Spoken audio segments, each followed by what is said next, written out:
حق و صبر کا امتحان۔ یہ خطبہ امام علی علیہ السلام نے جنگ جمل کے بعد اس وقت ارشاد فرمایا جب اہل بصرہ اور دیگر علاقوں میں منافقین نے فتنہ و انتشار پھیلانا شروع کر دیا۔ علامہ سید رضی رحمۃ اللہ علیہ کے مطابق یہ وہ وقت تھا جب امت میں باطل کی سازشیں اور دنیا پرستی نے عدل و ایمان کو دھندلا دیا تھا۔ امام نے اس خطبے میں واضح کیا کہ اہل حق کو صبر، استقامت اور بصیرت کے ساتھ دین کی حفاظت کرنی چاہیے، چاہے حالات کتنے ہی دشوار کیوں نہ ہوں۔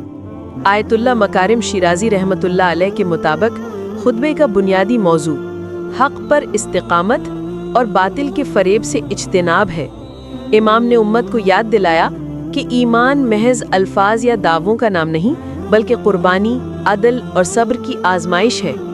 امام خمینی لکھتے ہیں کہ امام علی یہاں مومن کو اس بصیرت کی تعلیم دیتے ہیں جو اسے فتنوں کے اندھیروں میں بھی حق کا چراغ روشن رکھنے کے قابل بناتی ہے۔ اس خطبے کا مرکزی پیغام ایمان، صبر اور ذمہ داری ہے۔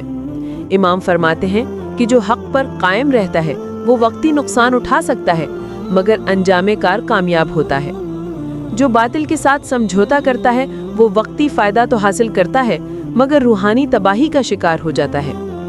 اہم نکات: 1. حق و باطل کی پہچان طاقت یا اکثریت سے نہیں بلکہ اصول اور عدل سے ہوتی ہے۔ 2. ایمان کی بنیاد صبر اور عمل ہے نہ کہ نعرے اور الفاظ۔ 3. دنیا کی محبت انسان کو حق سے غافل کر دیتی ہے۔ 4. مومن کا امتحان فتنوں کے وقت میں ہوتا ہے جب حق اکیلا اور باطل طاقتور دکھائی دیتا ہے۔ 5. صبر وہ قوت ہے جو مومن کو خدا کی رضا کے قریب کرتی ہے۔